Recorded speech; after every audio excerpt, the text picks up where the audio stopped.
I think it's pretty safe to say that former Virginia State Attorney General Ken Cuccinelli is not going to be on CNN after this because he told Ilma Left Symone, who's a CNN contributor, to shut up. And basically, what he did was he got frustrated in the middle of a conversation about white supremacists told a black woman to shut up on the air. That's how stupid what he did was.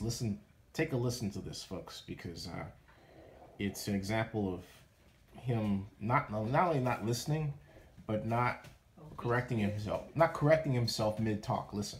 We're going to dismiss this as though this is not bigger and more serious than just Charlottesville.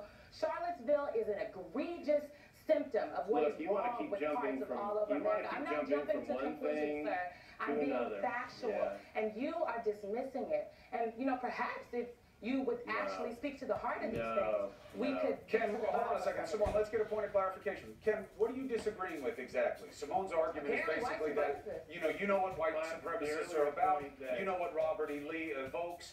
That's what they use for the basis for coming together. What is your point of disagreement exactly? Right. Well, my point of disagreement is that that was an excuse to bring these groups together. The local blogger who got the permit to protest the removal of the Robert E. Lee statue then blew this up. That was an excuse. Look at how they got the permit. And can I finish, Symone? Will you just shut up for a minute and let me finish? Sir, you don't get to tell me to shut up on national television.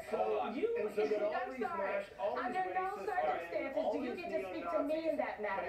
You should exhibit some decorum. Hold on, guys. Both of you stop for a second. Symone, Ken, and Symone, hold on a second. You need a reset. You need a reset. Ken? You don't want to use language like that when you're talking to Symone. You can disagree, but you don't talk like that on this show. You know better than that, Ken. Getting interrupted. I know, but Ken, we don't tell people to shut up on this show. For myself. I know, but Ken, you can stand up for yourself. Stand up for himself? He's talking to a woman. He totally forgot he was talking to a woman. You know? He totally forgot he was talking to a woman. But I guess because she's black, it's okay. He talks to her like that. How do you make them That's not how you when they keep interrupting you. You let me do your job. I'll give you both chances. No, but Symone, I apologize for that. We don't talk to people like that on this show.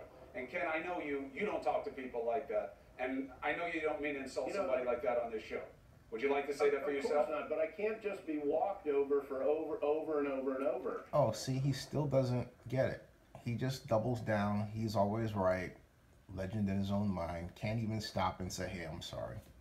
Wow. Look, let's be really clear here. That step one, you had a local blogger protesting the removal of a Confederate statue. That guy was also connected, it looks like, to these outside groups.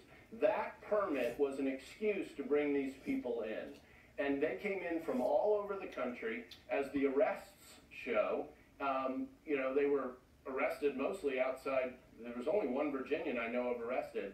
All the others were from outside Virginia. This was a gathering of hate groups. That's what it was. And they can define themselves however they want. They're all outrageous, ridiculous, and this guy was essentially a domestic terrorist. Right, but you don't deny, you're not disagreeing with the idea that Robert E. Lee is emblematic of a hatred that is of particular sensitivity and pain to the African American community. You don't deny that.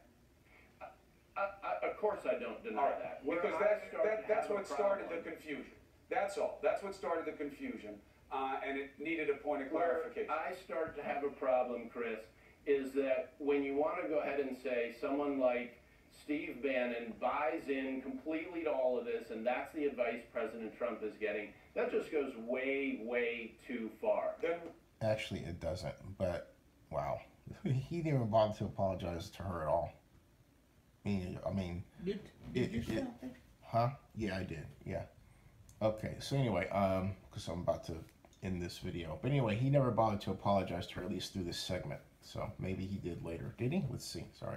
Why wouldn't he name the groups then, Ken? Help me understand how you arrive at that conclusion.